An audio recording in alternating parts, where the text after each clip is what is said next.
অবশেষে ৩০ মে থেকে খুলছে ভারতীয় ট্যুরিস্ট ভিসার দরজা। আসসালামু আলাইকুম দর্শক, আমি রায়হান আছি আপনাদের সাথে ভারতীয় ট্যুরিস্ট ভিসার লেটেস্ট আপডেট নিয়ে।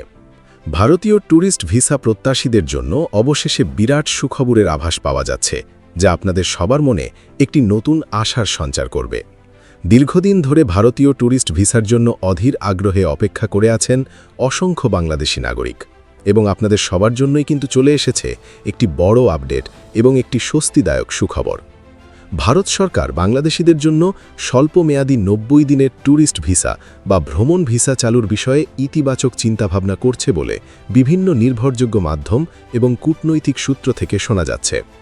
যারা অনেক দিন ধরে ভারতে ভ্রমণ, আত্মীয় স্বজনদের সঙ্গে দেখা করা, কেনাকাটা কিংবা তীর্থ ভ্রমণের উদ্দেশ্যে যেতে চাচ্ছিলেন কিন্তু নানাবিধ কারণে এবং সাম্প্রতিক পরিস্থিতির জন্য যেতে পারছিলেন না, তাদের জন্য এটি হতে পারে একটি অত্যন্ত গুরুত্বপূর্ণ এবং স্বস্তিদায়ক সুযোগ।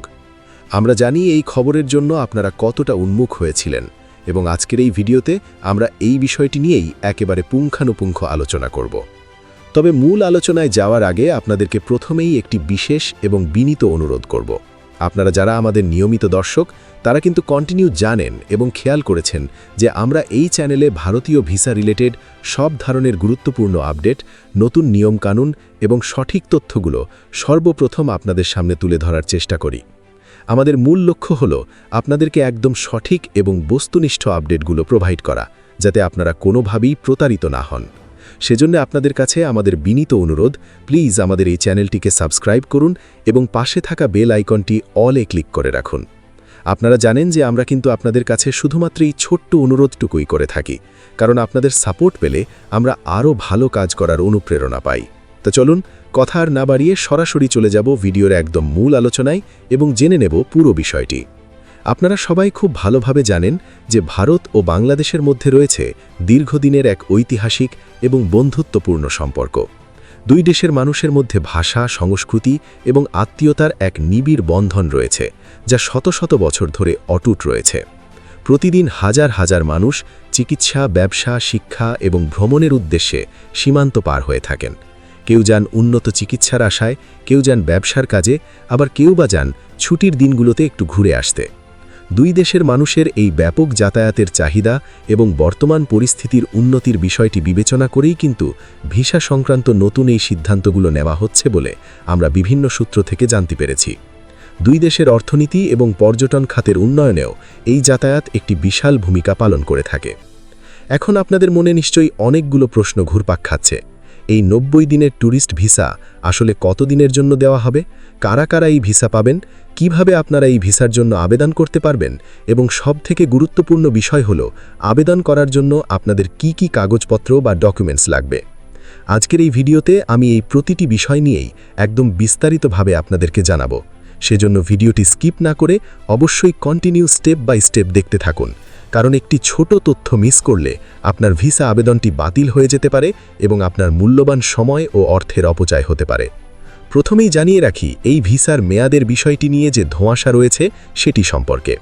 এই স্বল্পমেয়াদী ট্যুরিস্ট ভিসার মাধ্যমে একজন আবেদনকারী সর্বোচ্চ ৯০ দিন বা ৩ মাস পর্যন্ত ভারতে অবস্থান করতে পারবেন। এই সময়ের মধ্যে তিনি পর্যটন বা সাইট সিইং, আত্মীয় স্বজন বা বন্ধুবান্ধবদের সঙ্গে সাক্ষাৎ, বিভিন্ন উৎসব বা কেনাকাটা এবং ধর্মীয় স্থান বা তীর্থ ভ্রমণের কাজগুলো খুব সহজেই সম্পন্ন করতে পারবেন। উদাহরণস্বরূপ, আপনারা যারা আগ্রার তাজমহল, রাজস্থানের মরুভূমি, কাশ্মীরের পাহাড় কিংবা মেঘালয়ের প্রাকৃতিক সৌন্দর্য উপভোগ করতে চান, তারা এই সময়ের মধ্যে অনায়াসেই ঘুরে আসতে পারবেন। এখন চলুন জেনে নেওয়া যাক আবেদন করার জন্য আপনাদের প্রয়োজনীয় কাগজপত্রগুলো কি কি লাগবে। এই অংশটি অত্যন্ত মনোযোগ দিয়ে শুনবেন, কারণ সামান্য একটি কাগজপত্রের ভুলের জন্য আপনার ভিসা আবেদনটি আইভ্যাক সেন্টার থেকে ফেরত দেওয়া হতে পারে অথবা অ্যাম্বাসি থেকে ভিসা রিফিউজ হতে পারে। ভিসা প্রাপ্তির ক্ষেত্রে সঠিক কাগজপত্র দাখিল করাটা সবথেকে বেশি জরুরি। প্রথমত, আপনাদের ব্যক্তিগত পরিচয়পত্রের প্রমাণপত্র দাখিল করতে হবে। এর জন্য আপনাদের জাতীয় পরিচয়পত্র বা এনআইডি কার্ডের একটি অত্যন্ত স্পষ্ট ফটোকপি লাগবে। ফটোকপিটি যেন কোনোভাবেই অস্পষ্ট না হয় সেদিকে খেয়াল রাখবেন। যাদের এখনও এনআইডি কার্ড হয়নি বা হাতে পাননি, তারা অনলাইনে নিবন্ধিত জন্ম নিবন্ধন সনদ বা বার্থ সার্টিফিকেট ব্যবহার করতে পারেন। তবে খেয়াল রাখবেন, জন্ম নিবন্ধনটি যেন অবশ্যই অনলাইনে ভেরিফাইড থাকে এবং সেটি যেন অবশ্যই যথাযথভাবে ইংরেজিতে অনুবাদ করা থাকে। বাংলা জন্ম নিবন্ধন দিলে অনেক ক্ষেত্রেই তা গ্রহণ করা হয় না। দ্বিতীয়ত, আপনাদের বর্তমান ঠিকানার প্রমাণপত্র জমা দিতে হবে।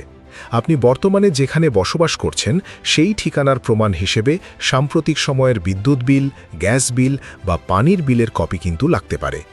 এখানে একটি অত্যন্ত গুরুত্বপূর্ণ বিষয় হল, আপনি অনলাইনে ভিসা আবেদন ফর্মে যে বর্তমান ঠিকানাটি দেবেন এবং আপনার জমা দেওয়া ইউটিলিটি বিলের কপিতে যে ঠিকানাটি উল্লেখ থাকবে সেই দুটি ঠিকানা অবশ্যই হুবহু একই হতে হবে। একটু এদিক সেদিক হলে কিন্তু আবেদনটি বাতিল হয়ে যেতে পারে। যদি বিলের কাগজটি আপনার নামে না থেকে আপনার পিতা বা বাড়ির মালিকের নামে থাকে, সেক্ষেত্রে সেই অনুযায়ী প্রয়োজনীয় সাপোর্টিং ডকুমেন্টস সাথে রাখতে হবে। তৃতীয়ত, আপনার আর্থিক সামর্থ্যের প্রমাণপত্র খুবই সতর্কতার সাথে প্রস্তুত করতে হবে। ভারতে গিয়ে আপনার থাকা খাওয়ার খরচ বহন করার মতো সামর্থ্য আপনার আছে কিনা সেটি প্রমাণের জন্য আপনাকে ব্যাংক স্টেটমেন্ট অথবা ডলার এন্ডোর্সমেন্ট জমা দিতে হবে। আপনার ব্যাংক অ্যাকাউন্টে গত 6 মাসের লেনদেনের বিবরণী জমা দিতে পারেন, যেখানে ন্যূনতম 20 থেকে 25,000 টাকা ব্যালেন্স থাকা বাঞ্ছনীয়। অ্যাকাউন্টে যেন নিয়মিত লেনদেন থাকে সেদিকে নজর রাখবেন। আর যদি ব্যাংক স্টেটমেন্ট না থাকে, তবে পাসপোর্টে কমপক্ষে $150 থেকে $200 এন্ডোর্স করে সেটির কপি জমা দিতে পারেন। তবে সবচেয়ে গুরুত্বপূর্ণ বিষয় হল, এই ব্যাংক স্টেটমেন্ট বা অন্যান্য কাগজপত্র কোনোভাবেই যেন বেশি পুরনো না হয়। সাধারণত 1 মাসের বেশি পুরনো হলে সেগুলো অনেক সময় গ্রহণযোগ্য নাও হতে পারে, যদিও নিয়ম অনুযায়ী 3 মাস পর্যন্ত সময়সীমা বলা থাকে। কিন্তু আপনারা সবসময় চেষ্টা করবেন একদম লেটেস্ট বা আপডেট করা কাগজপত্রগুলো ব্যাংক থেকে সিল ও স্বাক্ষর সহ জমা দেওয়ার জন্য। চতুর্থত, পেশা ভেদে আপনাদেরকে আলাদা আলাদা প্রয়োজনীয় ডকুমেন্টস জমা দিতে হবে। আপনি কি কাজ করেন তার উপর ভিত্তি করে কিছু অতিরিক্ত কাগজ জমা দিতে হবে, যা প্রমাণ করবে আপনার পেশাগত অবস্থান।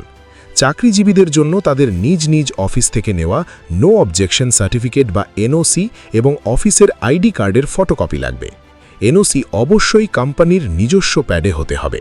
যারা ব্যবসা করেন তাদের ক্ষেত্রে হালনাগাদ ট্রেড লাইসেন্স প্রয়োজন হবে এবং সেটি ইংরেজিতে নোটারি করা থাকলে ভালো হয়। যারা কৃষিকাজের সঙ্গে যুক্ত আছেন, কৃষকদের জন্য কিন্তু তাদের জমির কাগজপত্র বা খতিয়ানের কপি প্রয়োজন হবে। আর যারা ছাত্রছাত্রী, তাদের জন্য স্কুল বা কলেজের আইডি কার্ড এবং প্রতিষ্ঠান থেকে ছুটির ছাড়পত্র বা এনওসি লাগবে। এর পাশাপাশি আপনার বর্তমান মূল পাসপোর্টটি তো অবশ্যই জমা দিতে হবে, যার মেয়াদ অন্তত 6 মাস থাকতে হবে। পাসপোর্টে অন্তত 2টি ফাঁকা পাতা থাকা বাধ্যতামূলক, এবং আপনার যদি কোনো পুরনো পাসপোর্ট থেকে থাকে তবে সেটিও কিন্তু সঙ্গে রাখতে হবে এবং জমা দিতে হবে। কারণ আপনার পূর্বের ভ্রমণের ইতিহাস বা ট্র্যাভেল হিস্ট্রি অনেক সময় নতুন করে ভিসা পাওয়ার ক্ষেত্রে অত্যন্ত ইতিবাচক ভূমিকা রাখতে পারে। যাদের পুরনো পাসপোর্ট আছে তারা সেটি জমা দিলে ভিসা পাওয়ার সম্ভাবনা অনেকাংশে বেড়ে যায়। ছবি দেওয়ার ক্ষেত্রে খেয়াল রাখবেন 2x2 ইঞ্চি সাইজের সাম্প্রতিক সময়ের তোলার রঙিন ছবি দিতে হবে, যার ব্যাকগ্রাউন্ড হবে সম্পূর্ণ সাদা এবং চেহারার সম্পূর্ণ অংশ স্পষ্টভাবে বোঝা যায়। ছবি যেন কোনোভাবেই 3 মাসের বেশি পুরনো না হয় এবং ছবিতে যেন কোনো চশমা বা টুপি না থাকে।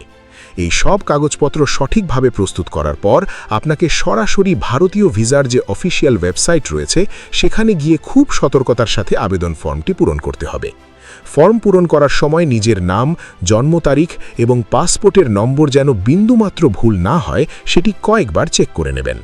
ফর্ম পূরণ করার পর সেটি প্রিন্ট করে আইভ্যাক সেন্টারের নির্ধারিত সার্ভিস ফি অনলাইনের মাধ্যমে জমা দিয়ে তারপর সাক্ষাতের দিনক্ষণ বা অ্যাপয়েন্টমেন্ট নিতে হবে। এরপর নির্দিষ্ট দিনে সেই প্রিন্ট করা ফর্ম এবং সমস্ত আসল ও ফটোকপি করা কাগজপত্র নিয়ে আপনার নিকটবর্তী আইভ্যাক বা ইন্ডিয়ান ভিসা অ্যাপ্লিকেশন সেন্টারে গিয়ে জমা নিতে হবে। কেন্দ্রে যাওয়ার সময় অবশ্যই নির্ধারিত সময়ের কিছুটা আগে পৌঁছানোর চেষ্টা করবেন। তবে এখানে আপনাদেরকে বর্তমান সময়ের একটি অত্যন্ত গুরুত্বপূর্ণ বাস্তবতার কথা মনে করিয়ে দিতে চাই। আপনারা জানেন যে 2026 সালের মে মাস চলছে এবং বর্তমানে সোশ্যাল মিডিয়ায় বা বিভিন্ন প্ল্যাটফর্মে অনেক সময় ভুল, বিভ্রান্তিকর বা অতিরঞ্জিত তথ্য কিন্তু খুব দ্রুত ছড়িয়ে পড়ে। অনেকেই হয়তো ভিউ পাওয়ার আশায় বলছেন যে ট্যুরিস্ট ভিসা পুরোপুরি স্বাভাবিকভাবে চালু হয়ে গেছে, কিন্তু আপনাদেরকে আমি বাস্তব সত্যটা জানাতে চাই। বর্তমানে ঢাকা, চট্টগ্রাম, রাজশাহী, সিলেট এবং খুলনার আইভ্যাক সেন্টারগুলোতে সীমিত পরিসরে মূলত মেডিকেল, স্টুডেন্ট এবং জরুরি বিজনেস ভিসাগুলো বেশি অগ্রাধিকার ভিত্তিতে দেওয়া হচ্ছে। সাধারণ 90 দিনের ট্যুরিস্ট ভিসা চালুর বিষয়ে ব্যাপক আলোচনা এবং প্রস্তুতি চললেও অফিসিয়ালি এটি এখনও সবার জন্য পুরোপুরি উন্মুক্ত হয়নি। তবে কূটনৈতিক সূত্রগুলো থেকে জানা যাচ্ছে যে খুব শিগগিরই এই ট্যুরিস্ট ভিসা পুনরায় স্বাভাবিকভাবে চালু হতে পারে এবং সেই লক্ষ্যেই দেশের মধ্যে কাজ চলছে। তাই ভিসা আবেদন করার আগে বা কোনো দালালের খপ্পরে পড়ে অতিরিক্ত টাকা খরচ করার আগে অবশ্যই ভারতীয় হাইকমিশনের অফিসিয়াল ওয়েবসাইট বা নির্ভরযোগ্য সূত্র থেকে বর্তমান তথ্যটি যাচাই করে নেবেন। অহেতুক গুজবে কান দিয়ে নিজেদের মূল্যবান সময় এবং কষ্টের অর্থের অপচয় করবেন না। আমরা সব সময় আপনাদেরকে সঠিক তথ্যটি জানানোর চেষ্টা করি, যাতে আপনারা কোনো ধরনের প্রতারণার শিকার না হন এবং নিরাপদে আপনাদের ভ্রমণ পরিকল্পনা সাজাতে পারেন। ভিসা প্রসেসিং একটি নিয়মতান্ত্রিক প্রক্রিয়া এবং সঠিক নিয়ম মেনে চললে ভিসা পাওয়াটা খুব একটা কঠিন কাজ নয়। আজকের এই বিস্তারিত আপডেট এবং আলোচনা আমরা এখানেই শেষ করছি। আমরা আশা করছি আপনাদের মনের অনেকগুলো প্রশ্নের উত্তর আমরা আজকের এই ভিডিওর মাধ্যমে দিতে পেরেছি। তারপরেও আপনাদের যদি আরও কোনো প্রশ্ন থাকে বা কোনো বিষয়ে কনফিউশন থাকে, তাহলে অবশ্যই কমেন্ট বক্সে লিখে জানাবেন। আমরা সাধ্যমতো চেষ্টা করব আপনাদের সব প্রশ্নের সঠিক উত্তর দেওয়ার জন্য। আজকের এই দীর্ঘ ভিডিওটি যদি আপনাদের কাছে তথ্যবহুল এবং উপকারী মনে হয়, তাহলে অবশ্যই ভিডিওটিতে একটি লাইক দিন এবং আপনার পরিচিত আত্মীয়-স্বজন এবং বন্ধু-বান্ধবদের সাথে প্রচুর পরিমাণে শেয়ার করুন, যাতে তারাও এই গুরুত্বপূর্ণ তথ্যগুলো জানতে পারে এবং ভিসা আবেদনের আগে সঠিক প্রস্তুতি নিতে পারে। ভবিষ্যতে ভারতীয় ভিসা সম্পর্কিত এরকম আরও নিত্য নতুন এবং সঠিক আপডেট সবার আগে পেতে আমাদের চ্যানেলটি সাবস্ক্রাইব করে আমাদের পাশেই থাকুন। এতক্ষণ ধৈর্য ধরে আমাদের সাথে থাকার জন্য আপনাদের সবাইকে অসংখ্য ধন্যবাদ জানাচ্ছি। আপনারা সবাই অনেক অনেক ভালো থাকবেন, সুস্থ থাকবেন এবং নিরাপদে ভ্রমণ করবেন।